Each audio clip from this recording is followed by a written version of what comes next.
É Atos capítulo 9, versículo 32. Veja como é importante ministrar o que o Senhor ministrava. Atos 9, 32. E aconteceu que, passando Pedro por toda parte, veio também aos santos que habitavam em Lida, e achou ali certo homem chamado Enéas, jazendo numa cama. Havia 8 anos, o qual era paralítico. E disse-lhe Pedro: Enéas, Jesus Cristo te dá saúde, levanta-te e faz a tua cama. E logo se levantou. Enéas era um santo, quer dizer, um homem de Deus, uma pessoa que já tinha aceitado Jesus, mas faltava esse entendimento para ele. Às vezes a pessoa é de Deus, mas falta o entendimento para ela. E ele ministrou, mas o importante aqui é o resultado. E viram-no todos que habitavam em Lida e Sarona, todos, os quais, diga aí, se converteram ao Senhor. Você vê o que faz um milagre, leva muita gente à conversão. Levou, quer dizer, uma região toda a se converter, e o diabo quer tirar isso da igreja. Nós temos falado aqui bastante para vocês, até de maneira bem repetitiva, de Atos capítulo 4, a oração da igreja. O que a igreja orou? Capítulo 4, versículo 29. Agora, pois, ó Senhor, olha para as suas ameaças e concede aos teus servos que falem com toda a ousadia a tua palavra. Nós também temos ameaças. Eles não podiam falar o nome de Jesus. Hoje, nós não podemos falar o nome das entidades, sabe, de expulsá-las. Não, porque mexe com a religião dos outros, não sei o quê. Nós não podemos. Quer dizer, ficamos até amarrados. Até eu falei que o pessoal deu até apelido para demônio, encosto. Sai demônio, sai capeta, sai não sei mais o que, mas tem que mostrar às pessoas para elas conhecerem. Então nós temos que pedir sabedoria para Deus, ousadia. Por que é importante isso? Aí ele fala no 30, enquanto estendes a mão para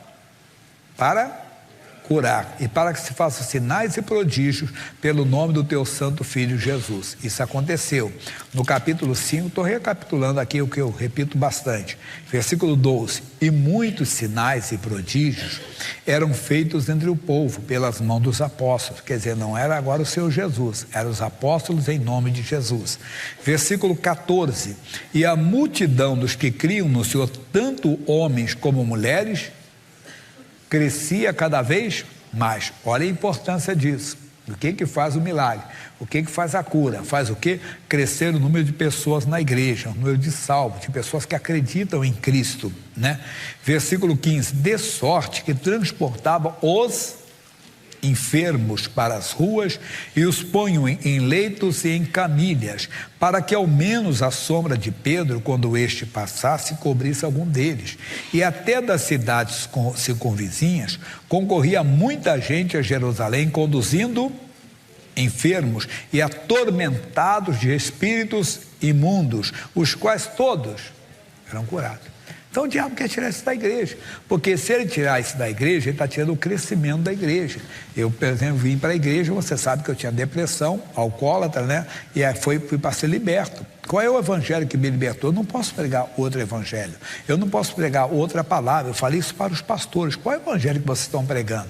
Porque as pessoas aparecem e é uma coisa meio assim, vamos dizer, maquiada. As pessoas começam a falar: não, porque a minha igreja é uma igreja de adoradores, é uma igreja de levitas. Glória a Deus, nós precisamos de adoradores, mas a pessoa que é adoradora, um dia ela chegou na igreja macumbada, enfeitiçada, perturbada, e alguém teve que orar por ela. Quantas vezes, entenda bem, como eu falei, eu cheguei na igreja dessa maneira, depois me tornei um levita, me tornei um obreiro do evangelho, quer dizer, um pregador da palavra, mas passei por esse processo. Então não podemos tirar. Por quê? Porque é isso que Jesus fazia. Em Hebreus capítulo 12, versículo 2, diz: olhando para quem? Para Jesus, autor e consumador da fé. O missionário R.S. Soares, essa semana, falando desse versículo, ele diz: quando você olha para o Senhor, você começa a ter o caráter dele, a mesma personalidade dele, você começa a ter o que ele tinha, você tem que olhar para ele. Eu falei que um pai estava num certo lugar aqui de São Paulo, um shopping, e era um homem grande, forte, né? E ele estava com tipo um bermudão, assim, e o filho dele estava atrás dele, o filho dele pequenininho, ele é um homem grandão, o filho dele pequenininho, mas eu achei graça o tempo, né, quer dizer, o jeito dele andar assim, e o filho atrás dele andando igualzinho a ele. vai ser uma miniatura dele, igualzinho. É que nós temos que fazer, olhar para Jesus, imitar Jesus. Paulo falou, 1 aos Coríntios 11, 1, que ele falou para nós, 1 aos Coríntios 11, 1. E sede meus imitadores, como também eu de Cristo. Então nós temos que olhar para Jesus. Lá em Lucas capítulo 4, vamos imitar o Senhor. Versículo 39 e 40, até o 41, que é o começo. Inclinando-se para ela, para a sogra de Pedro, repreendeu a febre e essa a deixou. E ela, levantando-se logo, servia-os. E ao pôr do sol, todos os que tinham enfermos de várias doenças lhes traziam. E impondo a mão sobre cada um deles, os curava. E também de muitos saíam demônios. Irmão, tira os olhos dos outros, olha para Jesus, imite a Jesus, faça o que ele fazia. Ele fala que depois de João 14, 12, havia matéria forte aí já, 14, 12, ele diz: na verdade vos digo, que aquele que crê em mim, também fará o quê? As obras que eu faço, e as fará maiores do que essas, porque eu vou para o meu Pai. Então vamos fazer o que Jesus fazia. Como? No nome dele. E tudo quanto pedirtes em meu nome eu farei, para que o Pai seja glorificado no Filho. É agir em nome de Jesus, é fazer o que ele fazia no nome dele, e as coisas vão funcionar, as coisas vão acontecer no nosso meio. Nós temos a procuração, mas nós tiramos os olhos de Jesus, começamos a imitar um, imitar a outro, e a igreja não cresce como deveria, quer dizer, as pessoas não estão como deveria. Nós temos que mostrar em todos os lugares, nós mostrando o poder de Deus, as pessoas vão ver de Deus. Aí agora nós vamos, pessoal, para a matéria nova, que é a nova que eu digo que eu estou dando nesse culto, mas já dei em outros também com o missionário. Josué, lá no livro de Números, Êxodo, capítulo 33, versículo 11. Êxodo é o segundo livro da Bíblia, Êxodo quer dizer saída. 33, 11. E falava o Senhor a Moisés face a face, como qualquer fala com seu amigo. Que privilégio ter esse Moisés, hein? Mas Deus não tem privilegiado, homens que buscam o Senhor. E depois tornava ao arraial. Mas o moço Josué, filho de Num, seu servidor, nunca se apartava do meio da tenda. Eu tenho falado aqui de maneira repetida, Deus não tem privilegiados, Deus não tem queridinhos, Deus tem homens que ficam no meio da tenda, que ficam na presença dele. Esses homens não saem da presença dele. Você vê, o Moisés chegou a hora que Deus o tirou, com 120 anos, não sabemos quanto tempo vamos ficar aqui.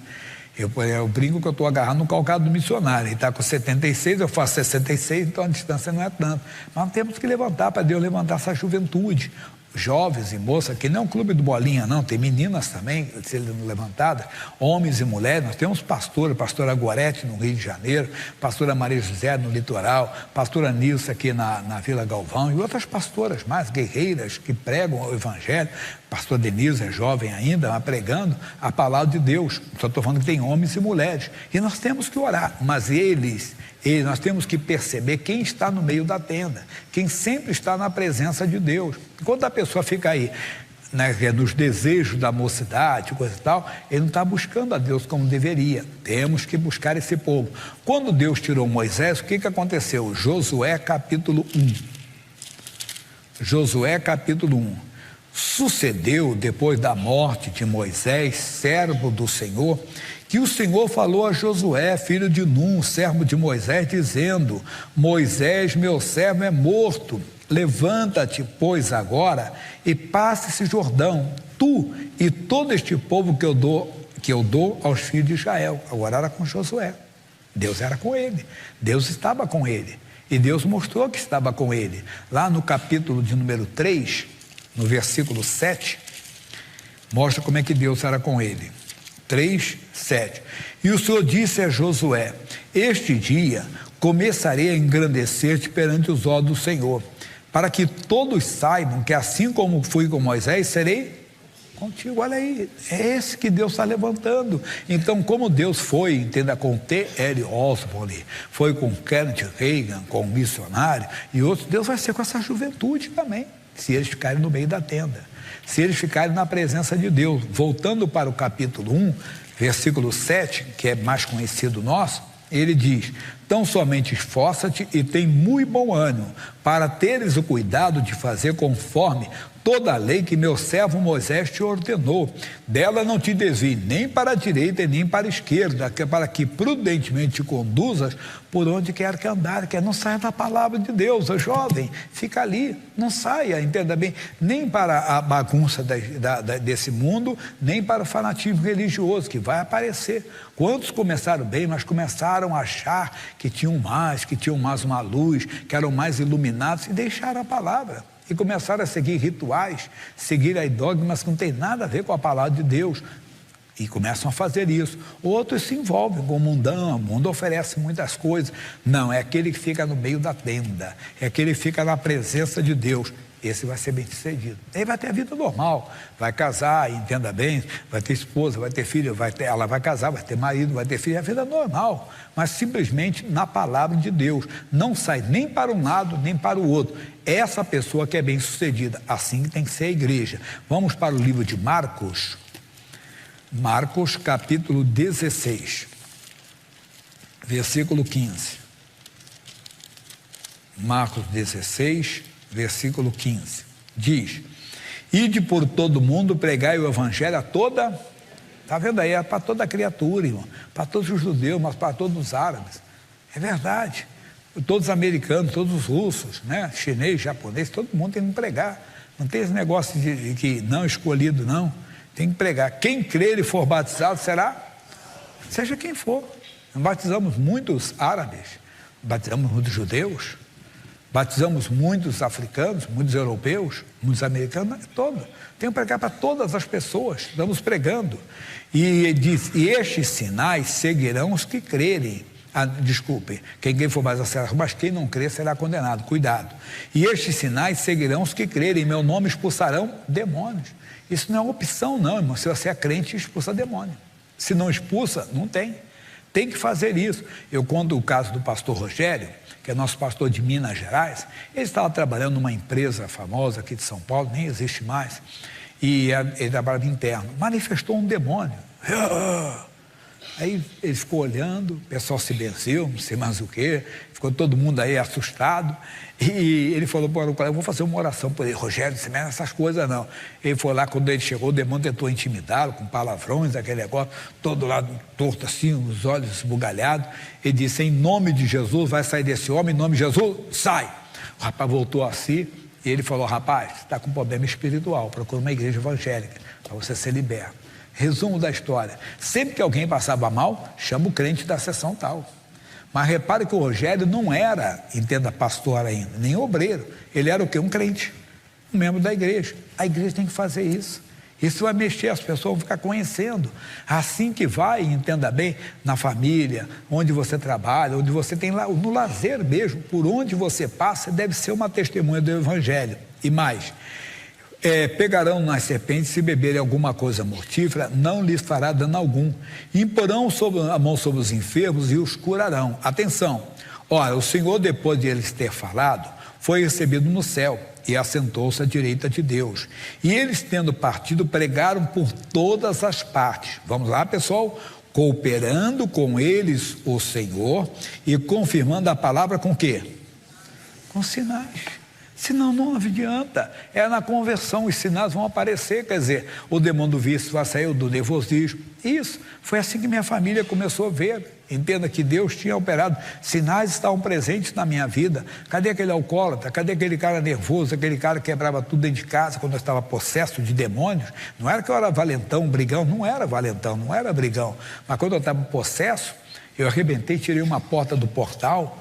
Os amigos me contaram que eu estava possesso dentro de casa, quebrando as coisas, e a minha irmã, chamada Elisa, mandou chamar os amigos, e eles falaram comigo, Tostão, que meu apelido era Tostão, e falou assim, rapaz, você estava com uma coisa ruim, na linguagem deles, né? Você estava lá incorporado, que eu peguei assim, eles vieram assim, eu joguei todos eles para o alto, irmão. É verdade, quer dizer, é uma força diabólica. Mas quando eu cheguei na igreja, aquela força ali acabou. Em nome de Jesus, sai dele e saiu. Eu lembro que um rapaz hoje me perguntou, e ele perguntou, pastor Jaime, aqui está escrito aqui, eu não entendo isso aqui, me ajuda aqui. Ele disse assim, que foi criado um pouco menor do que os anjos. De quem ele está falando? É do homem ou de Jesus? É do homem, porque o homem natural ele foi criado um pouco menor do que os anjos, mas quando nós aceitamos a Jesus, nós somos recriados no Espírito Santo. Vou falar isso daqui a pouco. Então o homem natural, por mais que ele seja lutador de MMA, faixa preta de jiu-jitsu, do que for, ele não consegue expulsar demônios, porque ele é menor. O demônio era um anjo, Satanás era um anjo. Os demônios são anjos decaídos. Então, o homem é menor do que ele, não consegue. Por mais que ele tenha força, vigor, não consegue. Mas quando ele tem o nome de Jesus, que ele crê, os sinais seguirão os que crerem. Ele expulsa os demônios. Pode ser um demônio, é uma legião, pode ser o inferno todo. Eu falo de Pilares, uma menina de 12 anos na época, hoje uma senhora aí dos 50, né? Deixa eu ver o ano lá, isso mesmo. Chegando aí 50, em quase 40 anos, 38 anos atrás, isso aí. E essa menina, quando manifestava na igreja, ela jogava as coisas por alto. Teve dia que o obreiro segurou vários obreiros, ela ele solta, dá amarrado em nome de Jesus. E ela era magricelinha, pequenininha, eu só sabia que ela tinha 12 anos, porque falaram que nem parecia. Em nome de Jesus, põe a mão para trás, e expulsei. Verdade, é isso que, mas não é que eu sou forte, é o nome de Jesus, os sinais seguirão. Então expulsar demônios não é opção da igreja, é dever da igreja. Os sinais seguirão os que crêem, mas é o caso, nós tiramos os olhos de Jesus e olhamos para tantas coisas que aparecem nesse mundo, tantas novidades, tantas coisas, e deixamos a pregação do Evangelho, deixamos aquilo que deveríamos de falar, que deveríamos de pregar, e perdemos bastante. Só para terminar essa parte aqui, pessoal, já falo, termino com vocês já, vamos voltar aqui no livro de Êxodo de novo, no capítulo 33, só para terminar esse lado aqui, versículo 11. Êxodo, então, segundo livro, 11, terminando então, ele diz assim: e falava o Senhor a Moisés face a face, como qualquer fala com seu amigo. Ele não é estranho não, você pode bater papo com um amigo, você conversa. Um dia um jovem pregador falou, eu gostei, ele falou uma coisa, ele disse assim: o estranho, você bate um papo, daqui a pouco você se cala, você não tem assunto, você falou de futebol, acabou aquele assunto, vira por lado, no trem, não é verdade? Não tem mais um amigo, você tem assunto até dizer chega, irmão. E quando você fica longe do você, Jesus é um amigo, você pode falar face a face com ele, ter essa amizade com ele. E diz, e depois tornava ao arraial, mas o moço Josué, isso é lindo demais, entenda, filho de Num, seu servidor, nunca se apartava do meio da terra, não se aparte nunca da presença de Deus, ali que você tem que ficar. Terminando matéria nova, diz assim: e Moisés disse ao Senhor, eis que tu me dizes, faz subir este povo, porém não me faz saber a quem há de enviar comigo. E tu disseste, conheço-te por teu nome, também achaste graça aos meus olhos. Deus quer que você tenha essa liberdade com ele, de perguntar as coisas para ele, de conversar, e ele vai te dar a direção. Daqui a pouco tem mais. No livro de Ezequiel, capítulo 36, preguei recentemente para vocês, e o missionário trouxe, que é em concordância, ele não ouviu o pastor Jaime pregando, eu preguei, e hoje eu estou pregando o que ele pregou, só que colocando outros versículos também. 36, 26, olha que bonito. Ali, essa parte que eu cheguei mais para frente um pouco, né? Eu dei lá no versículo, já lá na frente, no 33, 31 que eu dei. Mas vou começar no 26, e vos darei um coração novo, e porém dentro de vós um espírito novo. Deus, quando você aceita Jesus como Senhor e Salvador, Ele faz você nascer de novo. Você se torna uma nova criatura. Lembra do que Paulo disse aos Coríntios, segundo aos Coríntios 5,17. O que ele diz lá? Ele diz assim: assim que se alguém está em Cristo, nova criatura é, as coisas velhas já passaram, e isto tudo se fez novo. Eu costumo dizer que eu nunca fumei, quem fumou foi o velho Jaime. Quando eu me tornei um novo Jaime, eu me tornei, ele foi batizado, acabou, não existe mais. Isso é muito importante você entender. Deus então não te dá uma melhora no coração, não restaura o seu coração, Ele faz você nascer de novo. Aí ele diz mais: e tirarei o coração de pedra da vossa carne e vos darei um coração de carne. O que é isso? O homem natural, o coração dele é duro. Você vê o Alan lá, né? Alan dele, né? Eu conheço um Alain, mas esse é coração mole. Esse é de Jesus, é meu genro. Mas para você entender, o que acontece? Ele ainda não nasceu de novo. Então as coisas são fechadas para ele. Paulo falou aos Coríntios na primeira, eu falei a segunda, agora é a primeira, 2,14. Olha o que ele diz: Ora, o homem natural não compreende as coisas do Espírito de Deus porque lhe parece loucura. Quer dizer, eu não consigo entender isso aqui. Como é que Jesus é Deus? Como é que ele é Deus? Ele é Filho, ele dá o Espírito Santo, ele fala com o Pai. Como é que são 3 pessoas em uma só? Ele fica confuso. Nós não, nós aceitamos a palavra normalmente, porque o nosso coração foi recriado nele.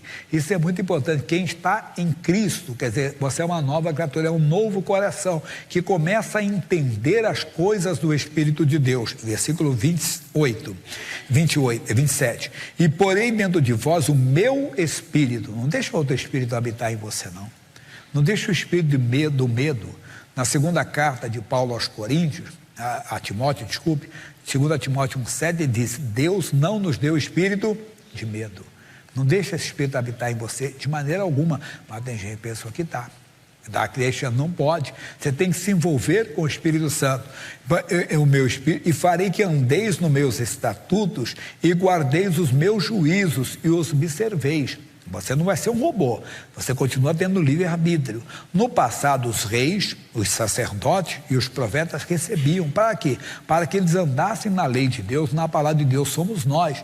Em João 14, 26, ele diz assim, João 14, 26, ele diz, João 14, 26, mas aquele Consolador, o Espírito Santo que o Pai enviará em meu nome, vos ensinará o quê? Aqui, ensinará você todas as coisas e vos fará lembrar de tudo quanto você tem dito. Quando você está sendo tentado, um ataque do diabo, o Senhor faz você lembrar, o Espírito Santo faz você lembrar do quê? Do que você já ouviu para resistir. Se você não tem, ele vai te ensinar na palavra, ele vai fazer você buscar na palavra. Se você já tem, você resiste com aquela palavra. Não. A pessoa provoca a sua ira, provoca o seu descontrole emocional, provoca a sua explosão. Você, não, minha luta não é contra a carne e o sangue. No passado, não.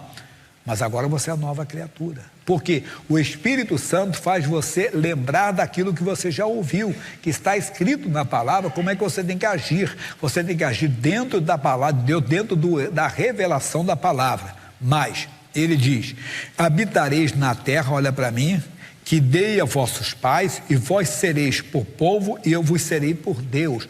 O Salmo 91, versículo 1, todo mundo gosta. O que diz lá?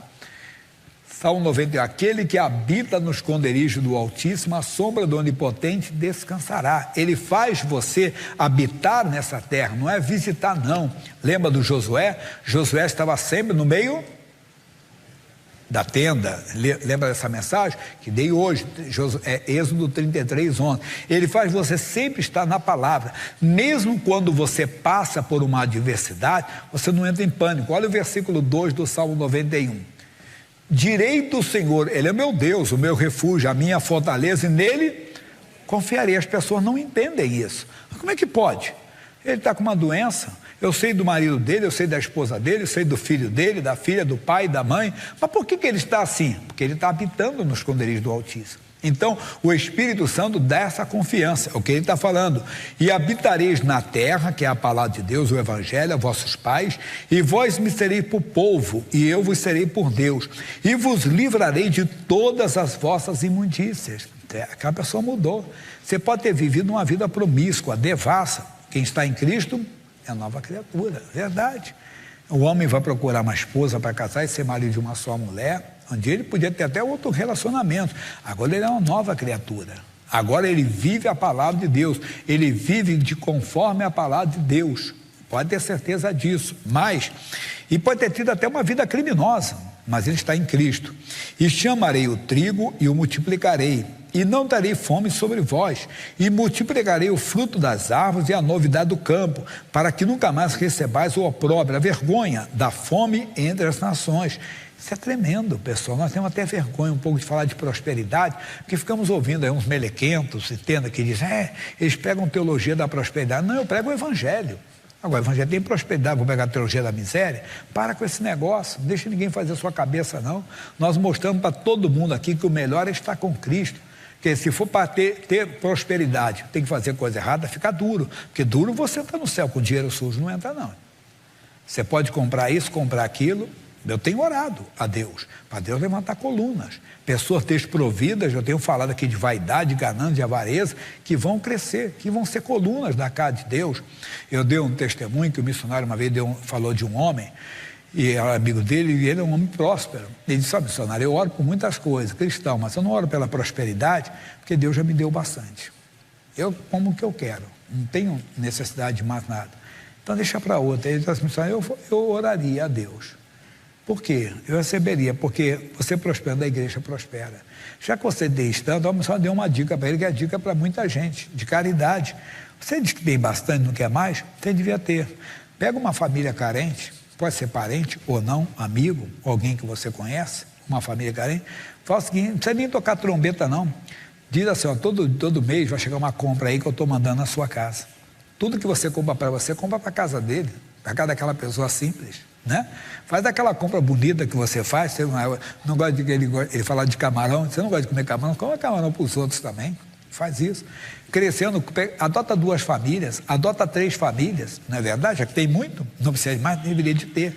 Uma senhora fez mais ainda. Ela era executiva de uma empresa de perfumes nos Estados Unidos. E ela se aposentou, chegou a época dela, marido médico famoso na cidade. E ela, então, os filhos todos formados, todo mundo cristão. E disse para ela, falou os filhos: mamãe, parabéns, sua aposentadoria chegou, agora você vai ficar na fazenda, desfrutando, né, do que Deus deu para a senhora e aguardando a sua eternidade com Cristo. Ela disse: não, filho, eu pensei direitinho, já está tudo certo, eu vou montar minha empresa. Você está brincando, mãe? Você está precisando? Eu não preciso, mas minha igreja precisa. Se eu prospero, a minha igreja prospera. A última notícia já tinha alguns, não sei se era 4 ou 8 mil, eu sempre confundo esse número aí, 1.000 funcionários. Além de dar emprego para muita gente, a igreja precisa de sair. Então, eu estou orando. Agora, se a pessoa, por que você quer prosperar? Porque eu quero ter a minha Ferrari. Você está brincando, irmão. Você está igual um playboyzinho qualquer da vida. Estou dizendo que é errado, não quem tem o gosto, não é o meu gosto de hoje, mas pode ser de alguém. Não, eu quero porque o evangelho tem que ser pregado, eu quero participar mais, eu quero, como esse homem falou, o senhor falou para esse homem, adotar talvez 1, 2, 3, 4, 5 famílias e ajudar essa família. Um homem fez uma coisa bonita, foi um testemunho isso. A moça trabalhava na casa dele, colaboradora da doméstica, e ele pagou a faculdade para ela, ele é advogado. Depois ela se tornou colega de bancada com ele, advogada também. Foi ele que fez isso. Tem muita gente fazendo caridade sem tocar trombeta por aí, pessoal. Deve fazer isso. Deve fazer. Então, prosperar não é errado. Errado é quando você quer, que todo mundo quer. Aí você pode fazer até coisa. Não. Prospere, mas com a bênção de Deus. Então, ele está dizendo isso para nós. Aí ele diz, olha o 31 agora, hein? E então vos lembrareis dos vossos maus caminhos e dos vossos feitos, que não foram bons, e tereis o quê? Nojo em vós mesmo das vossas maldades e das vossas abominações. Rapaz, modéstia à parte, fala para vocês, eu tomava as 2 garrafas direto, tempo bom, miserável, nem se converteu ainda. Está com saudade do Egito, irmão. E o outro disse: não, modéstia à parte, eu tinha 4, 5 namoradas de uma vez só. Coitado dele. Tinha que ter nojo disso. Ou ela que diz, se gaba. Namorei muito, hein? Tive muito namorado por aí. Não. Você agora é nova criatura. Verdade. Não, porque eu não era eu quebrava 2, 3, 4 no pau mesmo, assim, na mão eu pegava. Não. Você é nova criatura. Você tem que ver se o Egito não te atrai ainda. Não. Você tem que fazer isso. Terminando. Não é por amor de vós que eu faço isso, diz o Senhor Jeová. Notório vos seja envergonhar-vos e confundi-vos por vossos caminhos, ó casa de Israel. Assim diz o Senhor Jeová: no dia em que eu vos purificar de todas as vossas maldades, isso já aconteceu com a morte de Jesus na cruz, pessoal. Acabou. Quem está em Cristo é nova criatura. E diz assim: então farei com que sejam habitadas as cidades e sejam edificados os lugares devastados. Basta para nós. Essa é a palavra de hoje. Você é uma nova criatura e deve ter prazer de ser do Senhor Jesus.